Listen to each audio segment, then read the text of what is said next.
administrativa, nos da mucho gusto verlos aquí reunidos y dar la bienvenida al doctor Miguel Alejandro López Olvera, que nos va a disertar el derecho al mínimo procedimental en materia administrativa. Bienvenido, estimado doctor, dar la bienvenida a nuestras autoridades que nos acompañan el día de hoy, al magistrado presidente Francisco Carlos Galicia Morales, que propone para que esta conferencia fuera una realidad, a la doctora Lucila Ayala de Moreski, quien hoy nos va a estar compartiendo y va a ser maestra de ceremonias para recibir al doctor, y al magistrado Leonardo Gallardo Beltrán, magistrado de Sala Posterior, a la magistrada Estefanía Peña Cañán, al equipo de la magistrada Lidia Navidad Olímpico, por eso no puedo estar, así como a las titulares del órgano externo de control, la licenciada Erika Ruiz Caro, a la maestra Katia Lubitza, secretaria general de acuerdos, a la maestra Cindy Marisol, titular de la Fiscalía Institucional, así como a los equipos de los magistrados de David Guevara Garzón y Víctor Hugo Pacheco Chávez en Mazatlán y Los Mochis. Damos el uso de la palabra, doctora, por favor, magistrada Lucila Ayala de Moreski, para que nos presente a nuestro ponente. Gracias.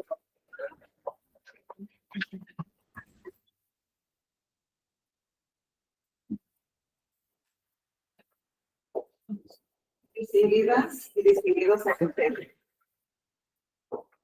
Distinguido invitado, que le pedí el favor aquí al presidente que le hiciera el honor de presentarlo, y obviamente aquí al magistrado Ayala.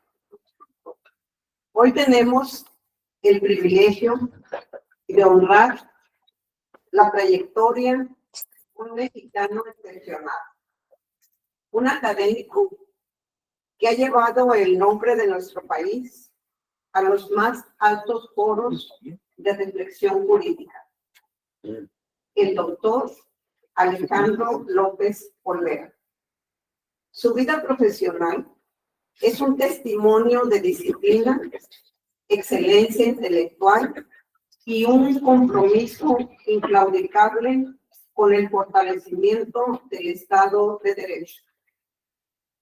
Quien nos disertará sobre el derecho humano al mínimo procedimental en materia administrativa. Saludo con mucho cariño al presidente de este tribunal, Francisco Carlos Galicia Morales, y a mi compañero de sala superior, Leonardo Gallardo, están aquí presentes, así como a mi querida Estefanía Peña Payán, titular de la sala especializada, así como también saludar especialmente y agradecerle infinitamente al doctor López Olvera que haya aceptado nuestra invitación, y él ha construido una carrera académica tan sólida como amplia. Es doctor en Derecho, grado que obtuvo con mención sobresaliente, y maestro en Derecho Constitucional y Administrativo, además de contar con diversos grados académicos, diplomados y estudios de especialización en Justicia Constitucional, Derechos Humanos, Argumentación Jurídica, Técnicas Legislativas y Teoría del Estado, cursados en prestigiadas instituciones nacionales e internacionales. Su formación se distingue por un rigor profundo y una constante actualización que lo coloca siempre a la vanguardia del pensamiento jurídico contemporáneo.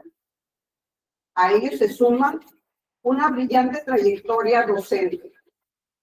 El doctor ha sido y es profesor e investigador en universidades de máximo prestigio, donde ha formado generaciones enteras de juristas, sembrando en ellos el amor por la Constitución, la ética pública y la defensa de la legalidad. Su magisterio se caracteriza por la claridad la solidez conceptual y la capacidad de traducir los temas más complejos en ideas fértiles y accesibles. Su obra en ella late un pensamiento crítico, fino, responsable y profundamente mexicano. El doctor López Olvera ha contribuido intensamente al debate nacional en materia constitucional, federalismo, control de convencionalidad, gestión pública, responsabilidades administrativas y combate a la corrupción, entre muchas otras. Asimismo, su participación como conferencista y cursos los ha llevado a países como Argentina, Brasil, Colombia, Cuba, Ecuador, El Salvador y España. Es impresionante, ¿no? Una voz autorizada en espacios académicos, institucionales y mediáticos, siempre guiado por un compromiso genuino con el bien común y con la construcción de instituciones más justas, más transparentes y más humanas. Por todo ello, hoy no solo celebramos la trayectoria del académico, del jurista y del investigador, celebramos algo más profundo, al mexicano que inspira, al profesional que nos recuerda que el mérito, el estudio y la honestidad siguen siendo el camino para transformar a nuestro país. Y celebramos especialmente que esté aquí con nosotros, con ustedes y con el Tribunal de Justicia Administrativa del Estado de Sinaloa. Los mexicanos estamos profundamente orgullosos de él, de su rigor, de su lucidez, de su disciplina y de su incansable capacidad para elevar el debate público con ideas que dignifican a nuestra nación. Su ejemplo es faro para las nuevas generaciones y motivo de reconocimiento para todos quienes valoramos la excelencia y el compromiso social.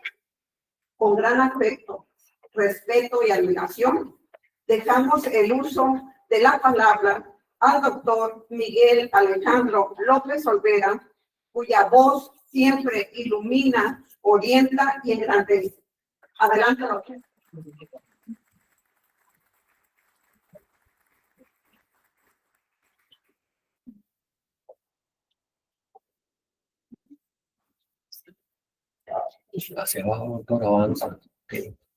Muy buenos días.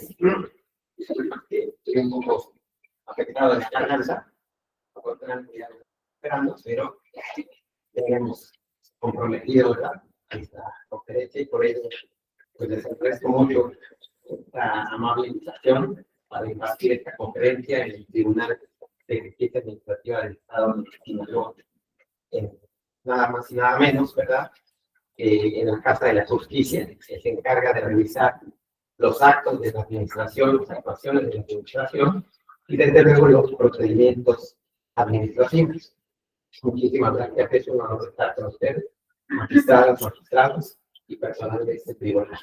Muy bien, pues yo les presento este avance, esta idea que he venido construyendo desde hace al menos 3 años, cuando empecé a profundizar más sobre los procedimientos administrativos. Entonces, la conferencia estará referida, ¿verdad?, al ámbito procedimental, al ámbito, ¿verdad?, de las relaciones de las personas con las administraciones públicas. Y desde luego que para ustedes va a ser de mucha utilidad porque ustedes revisan precisamente esas actuaciones que realizan las administraciones públicas.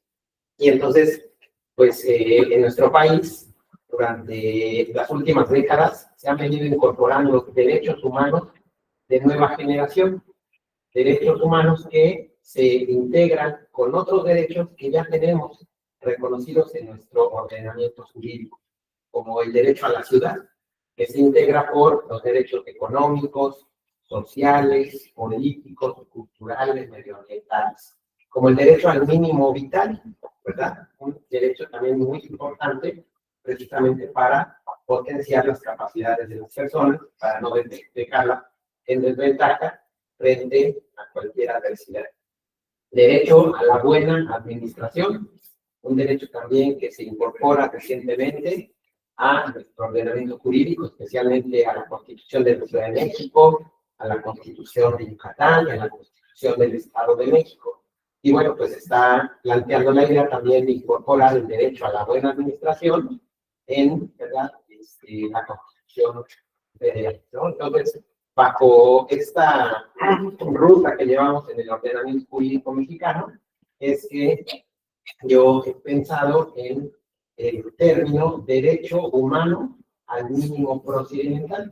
Derecho humano al mínimo procedimental, que es el conjunto de derechos mínimos que una autoridad administrativa, que una administración pública, tiene que respetar cuando se está realizando un procedimiento o un trámite administrativo. Tenemos una nueva ley, ley nacional para la eliminación de los trámites burocráticos. Y esa ley establece tres conceptos que a mí me parecen pues, muy importantes de analizar a la luz de este tema, que es el procedimiento y el acto administrativo, que es el servicio, ¿verdad? El servicio. Así es, lo conceptúa la ley, servicio y trámite. Entonces, fíjense, ya tenemos dos conceptos, procedimiento administrativo y trámite, que obviamente no es lo mismo porque están diferenciados en las normas jurídicas, una de carácter nacional y una de carácter federal y las locales. Y otra es la noción clásica de acto administrativo y de servicio. Y también vamos a ver otra noción también importante, ¿no? Bueno, entonces fíjense, tenemos pues el presidente Calderón, cuando estuvo en su administración, encabezando la presidencia de la República, sacó una convocatoria para que las personas participaran para decidir cuál era el trámite más engorroso. De hecho, por ahí tengo el folletito, y en ese folleto él explica, bueno, las personas que lo elaboran, que en la administración pública se tramitan al menos 6,000 tipos de procedimientos administrativos. 6,000 tipos de procedimientos administrativos, y todos esos procedimientos, como sabemos, pues están regulados, ¿verdad? Sus etapas en leyes, en reglamentos y en regulaciones secundarias. Y lo que les han dicho siempre es que los procedimientos administrativos tienen que respetar al menos el derecho al debido proceso. El derecho al debido proceso. El derecho al debido proceso, ¿verdad? En su integración clásica, lo que nos dice pues, tanto la Corte Interamericana de Derechos Humanos como también los tribunales del Poder Judicial, es que se tiene que notificar el inicio del procedimiento. Se tiene que dar la oportunidad a las personas de aportar sus pruebas, de aportar sus alegatos y de que la autoridad dicte una resolución, ¿verdad? Resolviendo los puntos petitorios, los puntos controvertidos. Pero también, por otro lado, tenemos procedimientos que denominamos administrativos sancionadores. Procedimientos administrativos sancionadores. ¿Por qué pongo estos tres modelos de procedimiento? Porque son los que regulan la ley de procedimiento administrativo. La ley de procedimiento administrativo o las leyes de procedimiento administrativo son reglamentarias, fíjense, del artículo 14 constitucional. El artículo 14 constitucional es el fundamento de los procedimientos administrativos ordinarios, que desde luego participa en su aplicación de otros procedimientos de otra naturaleza, ¿verdad? Luego tenemos también el artículo 16 constitucional, que regula las visitas domiciliarias, las visitas de verificación, que pueden dar lugar, si es que hay un incumplimiento, a la aplicación de una sanción. Y también la ley de procedimiento administrativo regula lo que son las infracciones y que son las sanciones, que están establecidas, ¿verdad?, en el fundamento en el artículo 21 de la Constitución. Y bueno, también podríamos agregar el artículo 17 constitucional, ¿no?, los medios de defensa, los recursos administrativos. Fíjense Yo, en lo que he visto, y seguramente ustedes que tienen muchísima experiencia y muchísimo trabajo, ¿verdad?, de esta naturaleza en el tribunal, pues se dan cuenta que algunos procedimientos se realizan en un solo expediente, ¿verdad? Se inician por un solo expediente. Pero hay procedimientos que se gestionan en 3 expedientes diferentes. A veces diferentes autoridades abren otros expedientes para dar continuidad a un mismo procedimiento o a un mismo cambio. Entonces ahí yo estuve investigando y me presentaba, esto no será violatorio de derechos humanos, que tenemos la reforma constitucional del año 2011. Entonces empecé a investigar y también lo mismo sucede, ¿no?, con procedimientos de verificación o procedimientos de infracción. Aquí me faltó agregar, no me faltó agregar, se lo quería explicar, porque fíjense que también hay otra cuestión importante, que hay procedimientos sancionadores administrativos que inician con una detención cuando se trata, por ejemplo, de faltas de justicia civil, ¿no? Entonces, un agente de policía hace una detención que puede ser porque se cometió una infracción o también puede ser porque va a realizar una verificación, una autoridad administrativa, ¿no? Entonces, se hace una detención, se hace la verificación y se impone, en su caso, la sanción administrativa, ¿no? Entonces, fíjense cómo estamos hablando de un mismo procedimiento administrativo, pero gestionado en 3 expedientes, o a veces en 2 expedientes, o a veces en un expediente, ¿no? Entonces, esto ya nos da una idea de si puede haber vulneración o no a derechos humanos, ¿no? Bueno, luego también empecé a profundizar sobre el tema de los procedimimentos disciplinarios con la reforma, ¿verdad?, en materia del Sistema Nacional Anticorrupción. Y fíjense, por lo menos yo identifiqué todos estos regímenes disciplinarios. Y ahora vamos a comentar sobre el tema de los derechos aplicados en cada uno de ellos, ¿no? Entonces tenemos un régimen general que se rige por el título 4 de la Constitución, que aplica para servidores públicos particulares, ¿verdad?, de este sistema. Y luego tenemos también unas leyes específicas que traen un régimen especial. Hay una ley de disciplina de la Armada, una ley de disciplina del Ejército, y en las entidades federativas hay leyes de seguridad pública que les dan competencia a los municipios para expedir sus reglamentos, donde se establecen sus consejos de honor y los procedimientos para imponer sanciones disciplinarias. Entonces, esto los puse en un sector, ¿verdad?, porque estos tienen un régimen especial. Y luego tenemos, fíjense, los diplomáticos tienen un régimen especial en la ley del servicio exterior. Hay un capítulo de disciplina diplomática, y si alguno de estos servidores públicos incumple con esas obligaciones, ¿verdad?, una autoridad, que no es un consejo de honor, una autoridad le puede imponer una sanción disciplinaria, no administrativa, disciplinaria. Luego también pues tenemos la creación de los nuevos tribunales de disciplina que van a conocer de faltas de jueces y magistrados. Y el órgano de administración o los órganos de administración van a conocer de faltas de los demás empleados de los tribunales del Poder Judicial, ¿no? Del Poder Judicial Federal. Y luego también en la ley electoral hay un régimen para ciertos funcionarios, un régimen disciplinario específico, y como ustedes saben, las leyes procesales, los códigos establecen una facultad para los jueces, para los magistrados, para imponer medidas disciplinarias, ¿no?, como expulsar a un abogado del juzgado, ¿no?, en la sala, va a tener un mal comportamiento, ¿no? Entonces me llamó la atención el término, ¿no?, medida disciplinaria. No sabía si ubicarla, si en el régimen sancionador administrativo o en el régimen disciplinario. Bueno, pues me dejaste por ponerlo en el disciplinario, ¿no? Luego, fíjense que también descubrí que pues nuestra Constitución permite que los particulares, y ahí se hay un vacío total, que los particulares presten servicios públicos.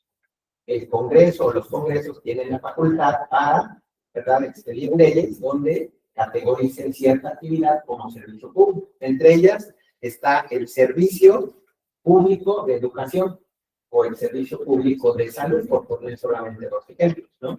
Y entonces encontré que dentro de las escuelas privadas y dentro de los hospitales privados, ¿sí? Estas empresas tienen reglamentos disciplinarios, ¿no? A los niños, a los jóvenes, ¿verdad?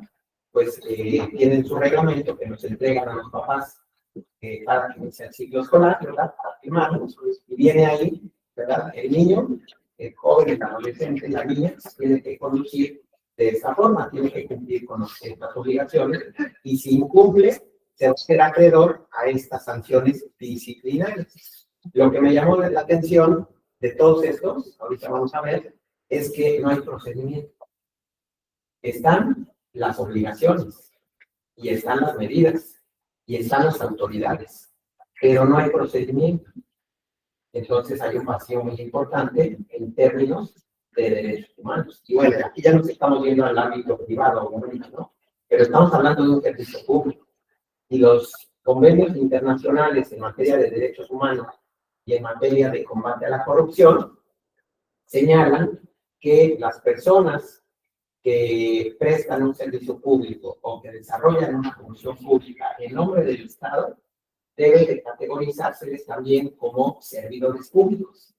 Por eso es que también los incorporé dentro de los procedimientos disciplinarios, porque el Estado tiene la obligación de vigilar que se cumplan con el respeto a los derechos humanos por parte de esas empresas que están prestando un servicio público o una función pública en nombre del Estado. Es como una extensión del Estado, ¿verdad? De la administración pública. Es la nueva tendencia que se está desarrollando en Iberoamérica, de considerar a estas empresas como parte de la administración pública. Y anteriormente, eso no se consideraba aquí, se consideraba un ámbito estrictamente privado. Y bueno, se los comento esto porque fíjense que encontré que pues hay estos dos modelos, ¿no? En materia disciplinaria, que se desarrolla en tres etapas: la etapa de la investigación, la etapa de la insustanciación y la etapa de la resolución. Y cada etapa está gestionada en un expediente diferente, por lo que he estado investigando, ¿verdad? Con los diferentes compañeros, amigos de los órganos internos de control y de autoridades sustanciadoras. Y entonces el régimen general sigue este esquema: 3 etapas, 3 autoridades y 3 expedientes diferentes. El régimen de los diplomáticos también, la ley del servicio exterior también establece estas 3 etapas, y la Constitución y las leyes orgánicas de los poderes judiciales y la federal también establece que el Tribunal de Disciplina va a imponer las sanciones siguiendo estas 3 etapas, ¿sí? Pero luego me encontré que los demás regímenes no tenían procedimiento. No hay una regulación procedimental en las leyes.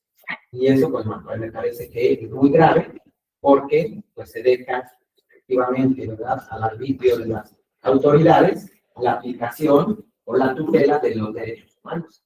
Y entonces ahí es donde yo empiezo a concebir, ¿verdad?, el término derecho al mínimo procedimental. Tiene que haber un mínimo de derechos que la autoridad administrativa tiene que respetar en todo procedimiento administrativo, independientemente de que la ley no regule ningún procedimiento o independientemente de que la ley regule 2 etapas o 3 etapas. ¿Cuáles son estos procedimientos, estos derechos humanos? Bueno, fíjense, de acuerdo con lo que estuve investigando, pues yo, para ejemplificarlo, lo veía como cada procedimiento como un ADN compuesto por los derechos humanos mínimos y por las formalidades, por las etapas que establece cada ley, que establece cada regulación para cada procedimiento. Vamos a ver que las leyes de procedimiento ya necesitan, ¿verdad?, pues como decimos, un refresh, ¿verdad?, porque ya están muy desactualizadas frente a los nuevos desarrollos. Entonces, bueno, lo primero es que el término mínimo procedimental, ¿sí?, yo lo obtuve, ¿sí? Leyendo tres sentencias de la Corte Interamericana de Derechos Humanos. La sentencia al caso Baena Ricardo contra Panamá. Esa sentencia es un pilar en el derecho administrativo. Esa sentencia del año 2001 de la Corte Interamericana de Derechos Humanos marca un antes y un después en el procedimiento administrativo y en el derecho administrativo. En los párrafos del 124 al 127 de la sentencia, se establece por parte de la Corte Interamericana que en todos los procedimientos administrativos se tiene que respetar el mínimo de garantías que se señalan en el artículo 8 de la Convención Americana de Derechos Humanos. Y como sabemos, ¿verdad? El artículo 8 de la Convención se divide en dos párrafos. En el primer párrafo ha dicho la Corte Interamericana que está el fundamento, las garantías del derecho al debido proceso. Derecho al debido proceso. Y en el segundo párrafo están las garantías del derecho a la defensa técnica adecuada. Derecho a la defensa técnica adecuada. Entonces, a partir de esta sentencia, ¿verdad? Pues se genera una reconfiguración, ¿sí? Una sacudida del debido proceso. Porque entonces el debido proceso ya se queda sin menos garantías, ¿sí? Y se fortalece el derecho a la defensa técnica adecuada, ¿no? Antes, ¿no? Estuve haciendo un recorrido histórico por la jurisprudencia del Poder Judicial Federal que habla sobre el debido proceso, y entonces el Poder Judicial pone a la defensa dentro del debido proceso. Dice, el derecho a la defensa es parte del debido proceso. Y la Corte Interamericana, en esta sentencia, dice, no, el debido proceso tiene sus garantías y el derecho a la defensa técnica adecuada tiene sus propias garantías. Y si se viola el debido proceso, hay posibilidades de que se reponga el procedimiento. Pero si se violenta la defensa técnica adecuada, ya no se puede reponer, porque lo dejaste sin el mínimo de sus garantías. Lo dejaste sin defensa, ¿sí? Es como si pues, no lo hubieras respetado ningún derecho y ninguna garantía a la persona, al ciudadano, ¿sí? Entonces, ya como hay una reconfiguración muy interesante. El otro caso es el voto particular del doctor Sergio García Ramírez, en el caso Usón Ramírez contra Venezuela. Y ahí, además, el doctor crea otro concepto que a mí me parece muy, muy interesante, que lo estoy profundizando para darle contenido, que es el acto definitorio de derecho. Acto definitorio de derecho. Fíjense cómo se reconfigura también la noción de acto administrativo, ¿no? Acto definitorio de derechos. Es una noción muy interesante creada por el doctor Sergio García Ramírez, que pues esos dos sentencias fueron inspiración para crear, ¿verdad?, toda esta gama de derechos que se tienen que respetar dentro de un procedimiento. Y luego, también este derecho que les había comentado, el derecho a la buena administración pública. Derecho a la buena administración pública. Entonces, aquí les pongo esquematizado. Y entonces, cuando una persona va a realizar un procedimiento, va a solicitar un acto de la administración, ¿sí? Previamente se tienen que cumplir ciertas condiciones para decir que hay derecho al mínimo procedimental. En primer lugar, dentro del derecho a la buena administración está el derecho a la infraestructura.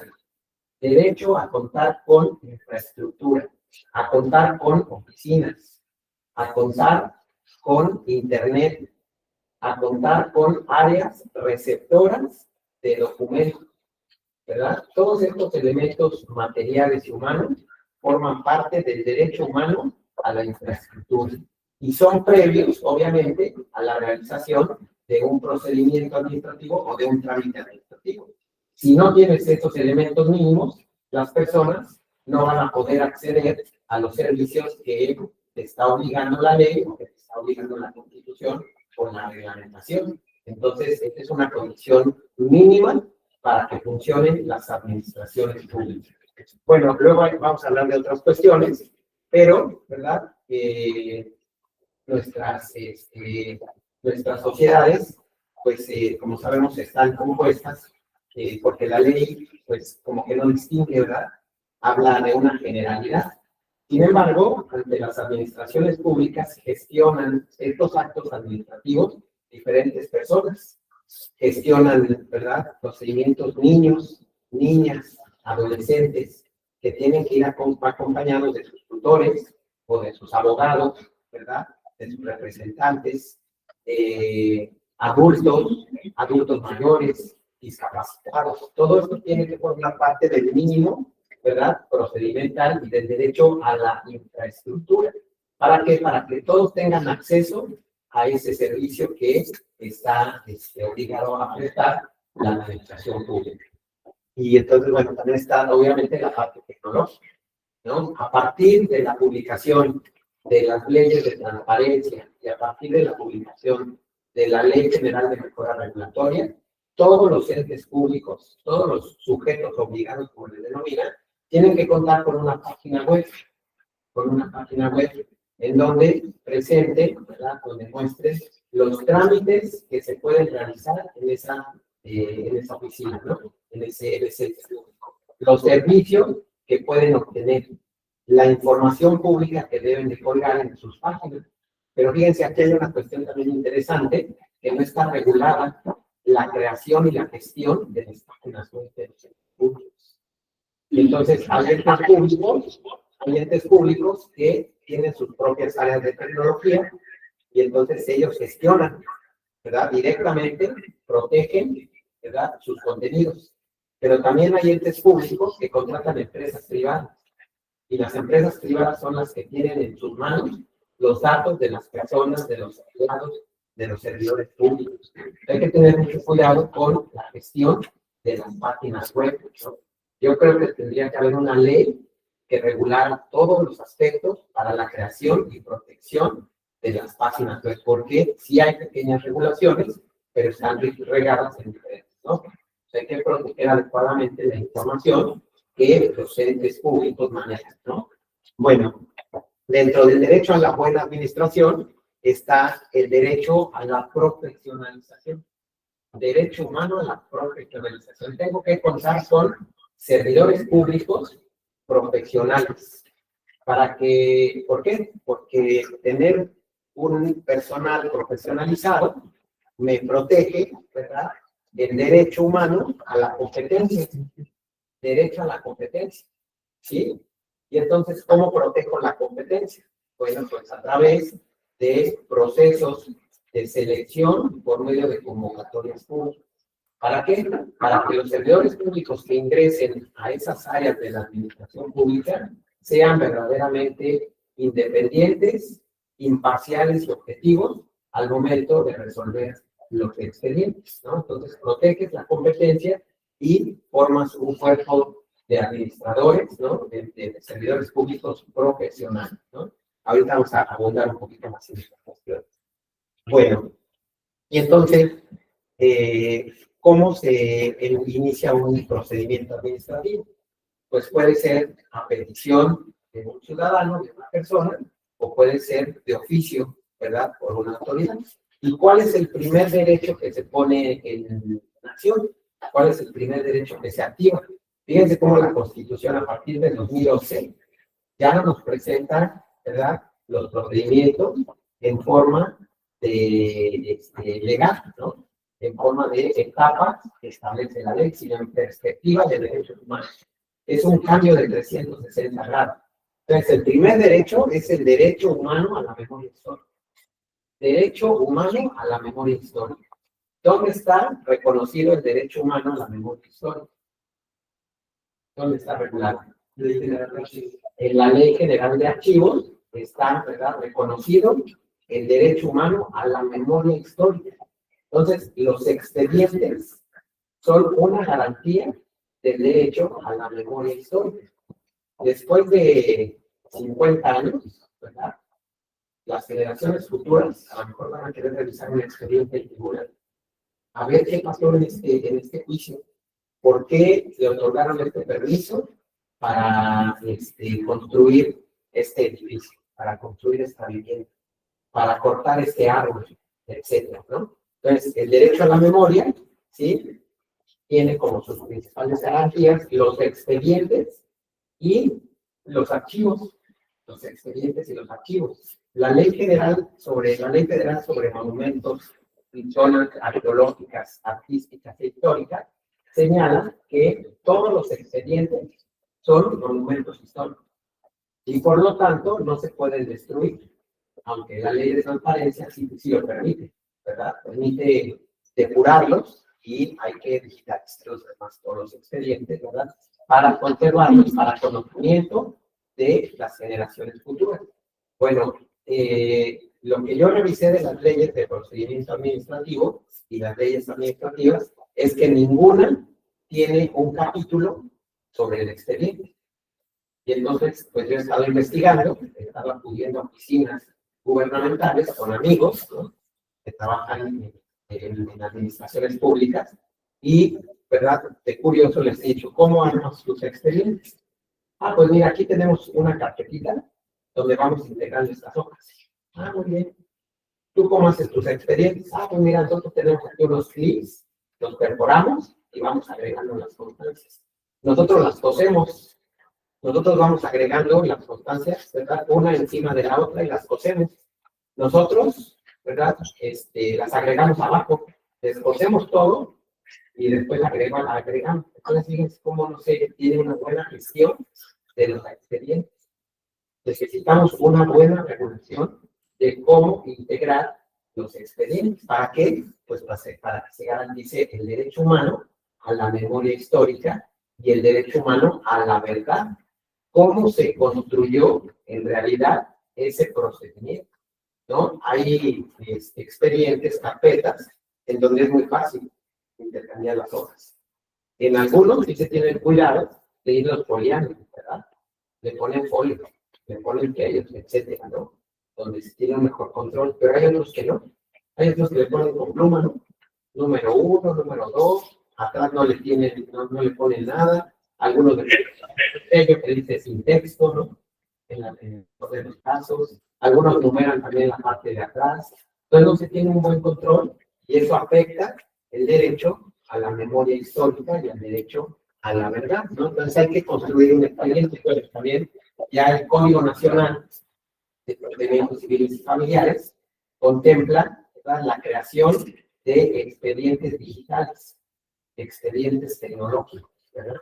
Entonces también tenemos que trabajar en la construcción de un expediente digital. Y ese es el tercer concepto que establece la Ley Nacional para eliminar trámites burocráticos. Dentro de sus definiciones dice que se va a crear un expediente digital ciudadano, el expediente único ciudadano. ¿Qué quiere decir? Que cada uno de nosotros va a tener su propio expediente, pero lo que yo observo es que la ley tiene un vacío porque no establece qué autoridad va a ser la responsable del resguardo de nuestro expediente digital ciudadano. Entonces, yo lo que he estado investigando, ¿sí? Métanse en las páginas de los municipios, de los gobiernos, y en algunos ya van a encontrar que es posible crear un expediente digital. Y entonces ahí ustedes pueden incorporar voluntariamente su acta de nacimiento, una copia de la CUR, desde luego, el RFC, la constancia, ¿verdad?, de extracción fiscal, el INE, ¿no? Y bueno, los documentos que ustedes ahí quieran ir almacenando, pero fíjense cómo entonces no hay un expediente digital único, sino que cada autoridad piensa que puede crear su propio expediente. Y eso es un error. Tiene que ser solo una autoridad la que tiene que almacenar toda nuestra información. ¿Para qué? Para que por medio de una figura que se llama la interoperabilidad esté disponible la información para que cuando nosotros vayamos a hacer un procedimiento o un trámite a otra dependencia, a otra administración pública, solamente nos pidan permisos para trasladarlo, ¿verdad?, vía digital. ¿no?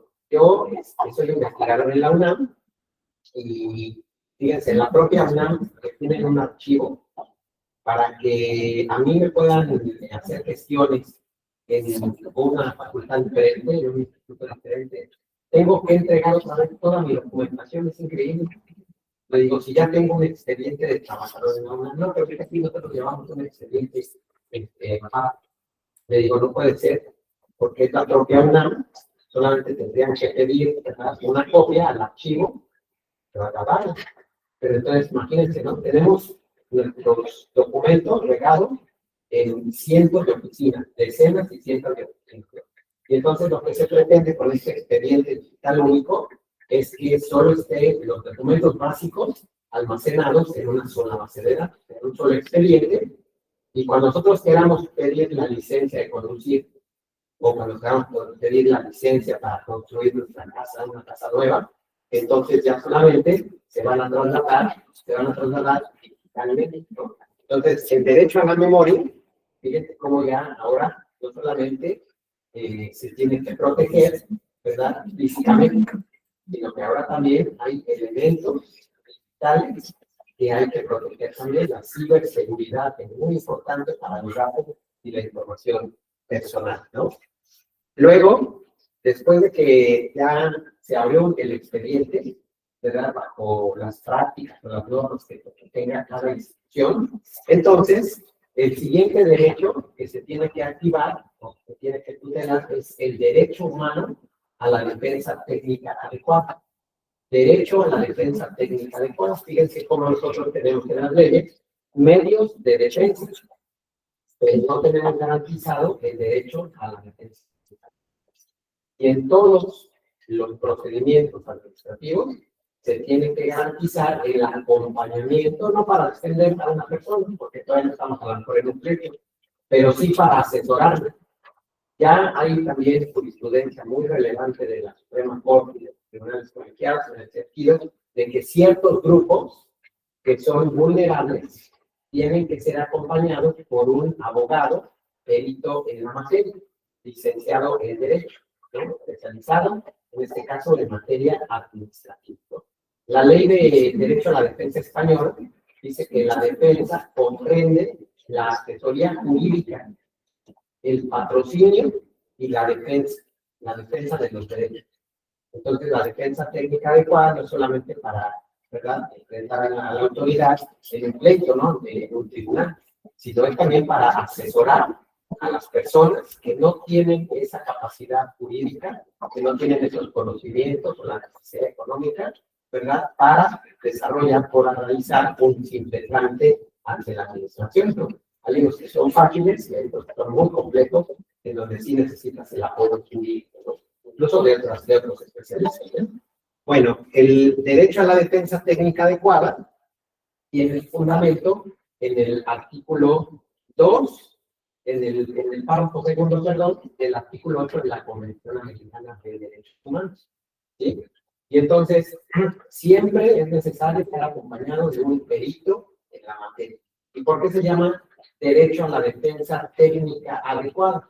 Técnica porque tiene que ser por un abogado, ¿verdad?, titulado, por un licenciado en Derecho, por un abogado.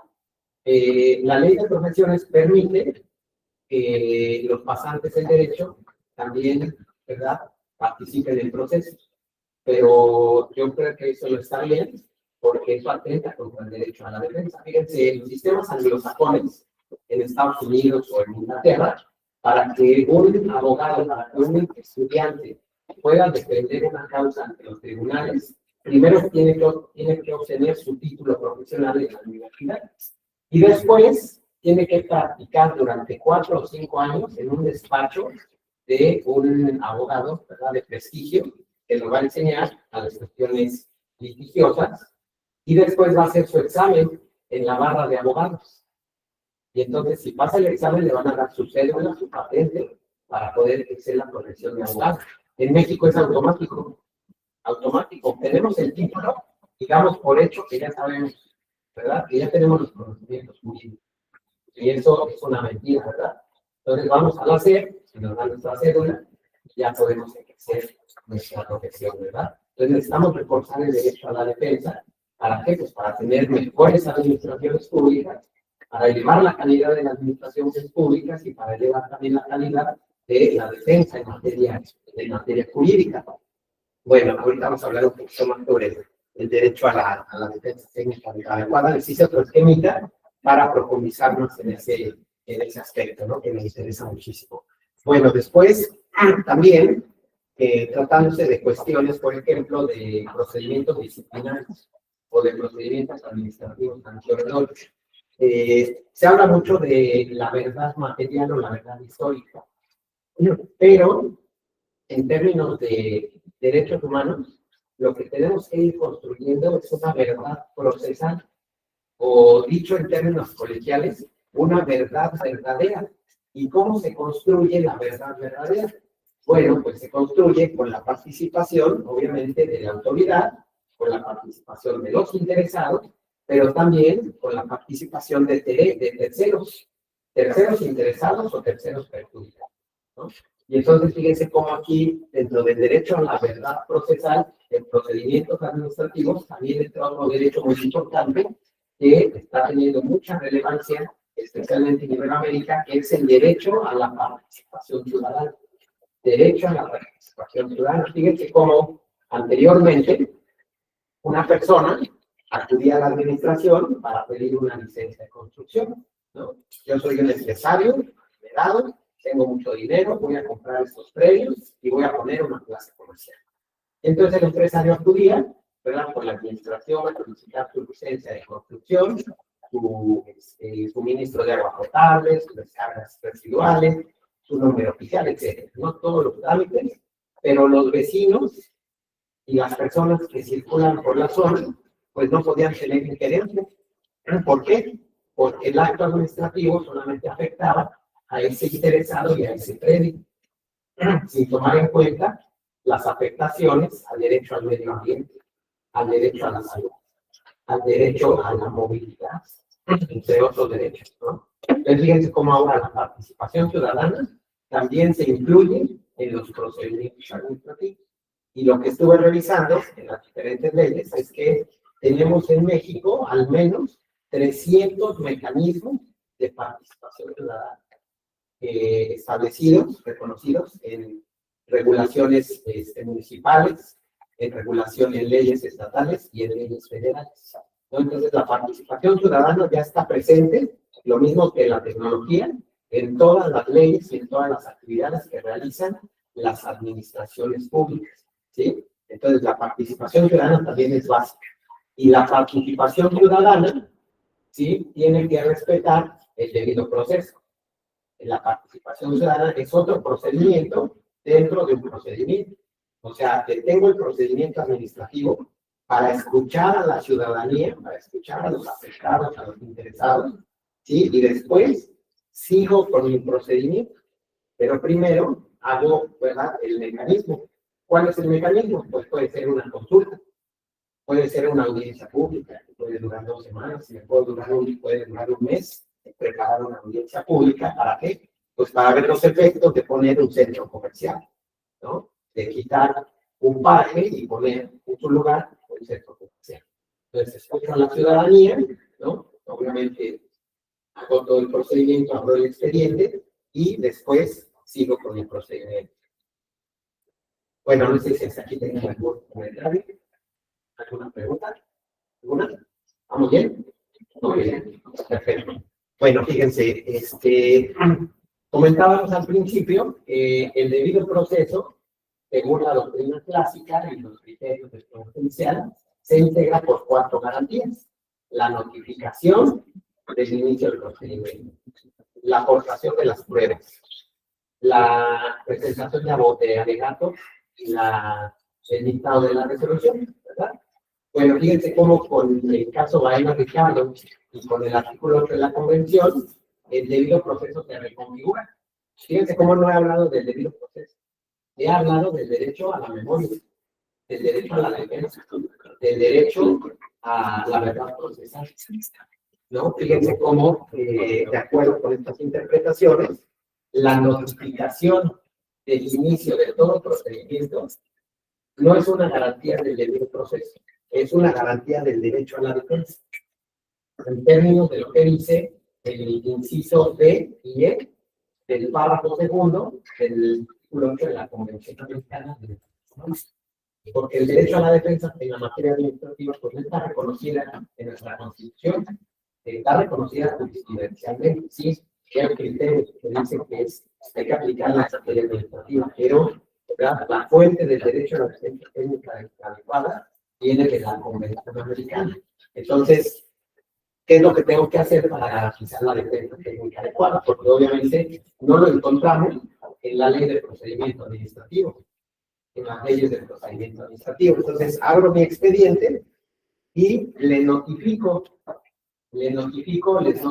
a los interesados. ¿Para qué? Para que nombren a su abogado defensor. No para que corran los plazos. No pueden correr los plazos si yo no tengo protestado el cargo de abogado defensor, porque lo estoy dejando en estado de defensión, perdón. Entonces, yo lo que investigué también con mis colegas y amigos litigantes es más o menos en tu experiencia, tus 10 años, 20 años que tienes como litigantes, las personas, ¿cuánto tiempo se tardan en llegar a tu despacho después de que les notificaron un acto de autoridad? Pues depende, ¿no? Dice, pero la media se tarda la mitad del plazo. Si son 15 días, llega a los 7 días. Entonces ya te robaron 7 días para preparar tu defensa. Entonces, por eso, primero se asegura el derecho a la defensa y después se cuentan los plazos. Porque entonces yo estoy indefenso, ¿no? Pues supongamos que es una persona que tiene conocimiento, que tiene dinero, que tiene contacto, pero son los mínimos, un porcentaje mínimo. La mayoría de las personas no tienen esas condiciones en nuestro país y en Latinoamérica. Entonces, primero, ¿verdad? Abro mi expediente, le notifico, y fíjense, aquí hay un vacío en todas las leyes, porque no se establece cuánto tiempo le tengo que dar a la persona para que nombre a su abogado defensor. Entonces, hay una omisión legislativa respecto de un mandato que está en la Convención Americana de Derechos Humanos. ¿Sí? Entonces, ¿qué debo de hacer? Pues un control de convencionalidad. ¿Cuál sería el plazo razonable para darle a una persona para que nombre a su abogado defensor? 3 días, 4 días, 5 días. Tendríamos que hacer un estudio, ¿no? Para ver cuál es el plazo razonable para que esa persona consiga a su abogado defensor. Y luego la propia Convención Americana de Derechos Humanos establece que si yo no tengo abogado defensor, entonces el Estado me tiene que nombrar uno. Lo dice textual la Convención Americana de Derechos Humanos. Entonces, ¿qué tenemos que hacer? Tenemos que crear defensoría pública dentro de la administración pública. Bueno, de hecho, las normas internacionales, las normas en materia de defensorías, señalan que las defensorías tienen que ser órganos constitucionales autónomos, donde se agrupen todos los defensores de todas las materias, ¿no? Entonces, tenemos que crear una defensoría pública para que, en caso de que las personas no tengan dinero, no tengan los medios para contratar un defensor, vayan a la defensoría pública. Y entonces, ya que el defensor está nombrado, ya que protestó su cargo en el expediente, entonces ahora sí ya le cuento los plazos. Ahora sí ya tienes 5 días, 15 días, 30 días para continuar con el respectivo procedimiento administrativo, ¿no? Y también tiene que haber un plazo, que se lo establece regularmente la ley, para continuar con las secuelas, ¿verdad? Para el procedimiento administrativo, con las siguientes etapas. Bueno, la convención también señala que tengo que darle el tiempo y los medios adecuados para la preparación de la defensa. Tengo que tener una comunicación previa y detallada, ¿verdad? De la determinación. ¿Qué quiere decir? Que además del expediente, ¿verdad? Abro el expediente, pero cuando yo le notifico, le tengo que entregar copia certificada de todas las actuaciones para que él pueda preparar su defensa.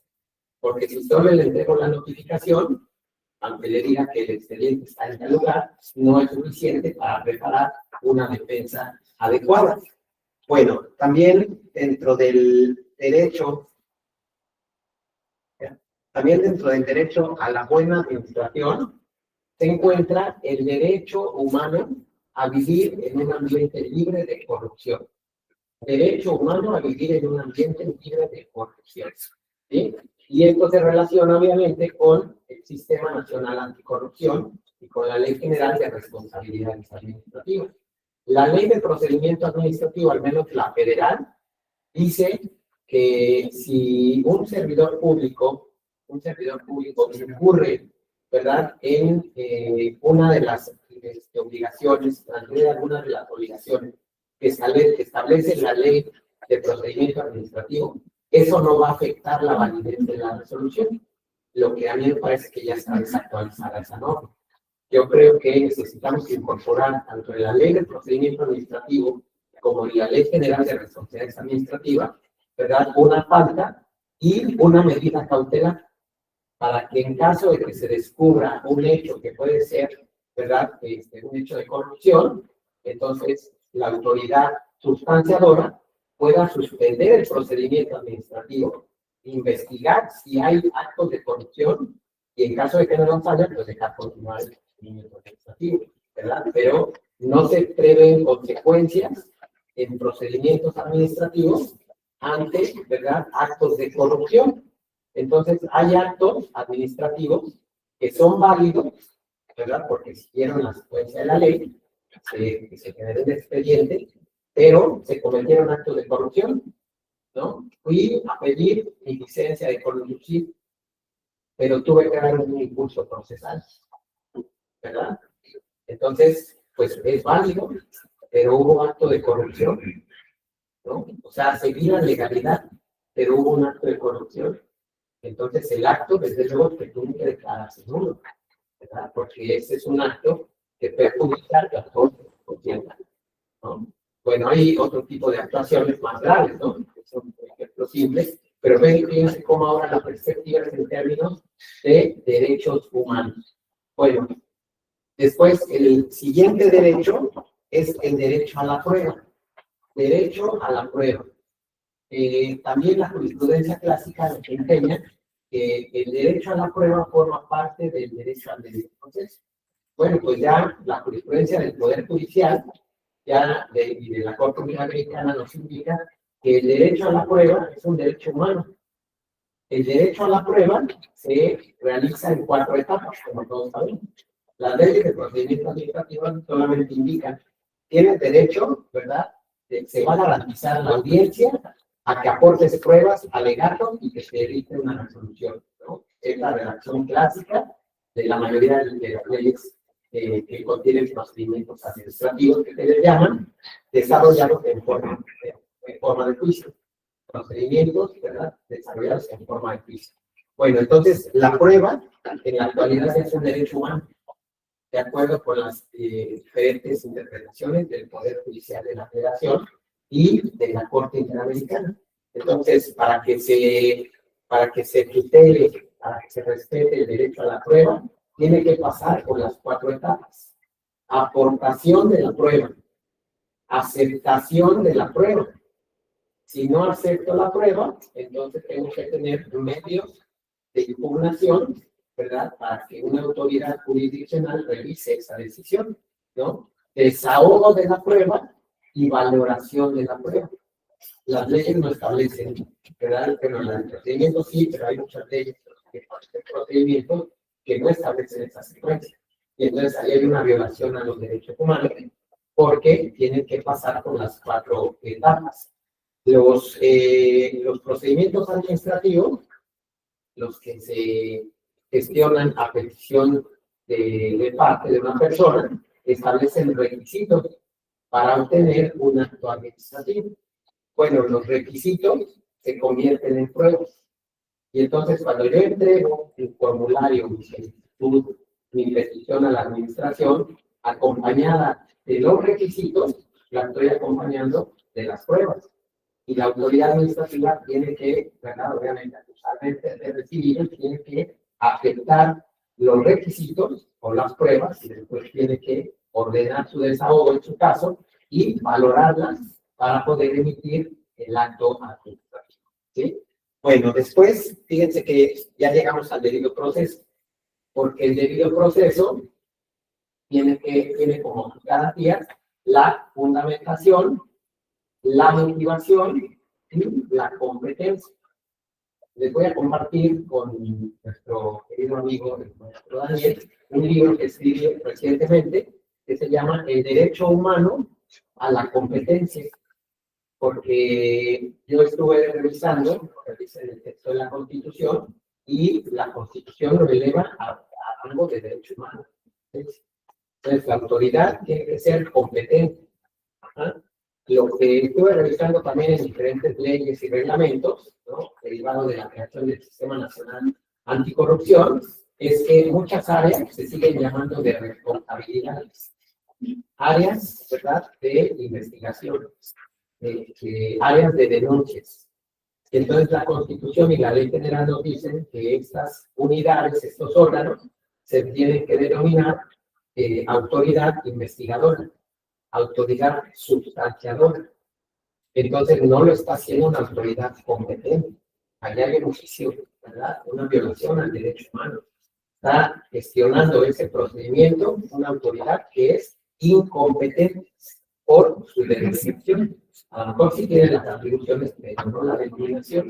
Y eso es una violación también a la división de poderes, porque entonces la autoridad investigadora, la autoridad sustanciadora y la autoridad resolutora son autoridades, son órganos constituidos desde la propia Constitución, protegidos constitucionalmente. Entonces, fíjense todas las implicaciones que tiene, ¿no? Entonces, derecho al debido proceso, que ese sí acompaña, ¿verdad?, las tres garantías. Todas las actuaciones dictadas por autoridad competente, fundadas y motivadas. ¿No? Ahí está el debido proceso. Y luego, cuando se emite la resolución, entonces tenemos que contar con mecanismos de tutela judicial efectivo, mecanismos de tutela, mecanismos de defensa, medios de defensa ante esas determinaciones de las administraciones públicas. Y fíjense, el derecho a la defensa tiene como uno de sus principios el de la indivisibilidad, principio de indivisibilidad que ha sido desarrollado por la Corte Interamericana. ¿Qué quiere decir? Que el abogado tiene que acompañar al ciudadano, a la persona, desde que inicia un procedimiento. Fíjense cómo la jurisprudencia, ¿verdad?, muchos criterios del Poder Judicial dicen, pues te aseguran tu derecho a la defensa cuando tienes la posibilidad de impugnar el acto ante un tribunal, vía juicio de nulidad, vía recurso o vía juicio de amparo. La Corte Interamericana dice no, hay violación al derecho a la defensa.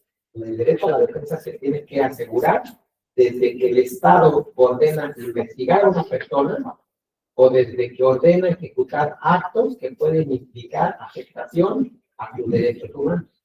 Entonces, principio de indivisibilidad del derecho a la defensa. Y luego, este principio se ve complementado por otro, que es el principio de eficacia del derecho a la defensa. Entonces, el derecho a la defensa tiene que ser ejercido por un profesional del derecho que sea proactivo. Tiene que ser proactivo en el procedimiento administrativo para que sea eficaz. Por eso se llama defensa técnica adecuada. La defensa tiene que ser adecuada por un profesional del derecho, ¿no? Y los medios, pues también tienen que estar, los medios de defensa tienen que estar a disposición de las personas. Bueno, hay también otros mecanismos que hay en el ámbito jurisdiccional, de los que podemos hablar también más ampliamente, ¿verdad?, como las medidas cautelares o las medidas de protección cautelar, que son diferentes. Bueno, pues con esto yo terminaría y les agradecería mucho su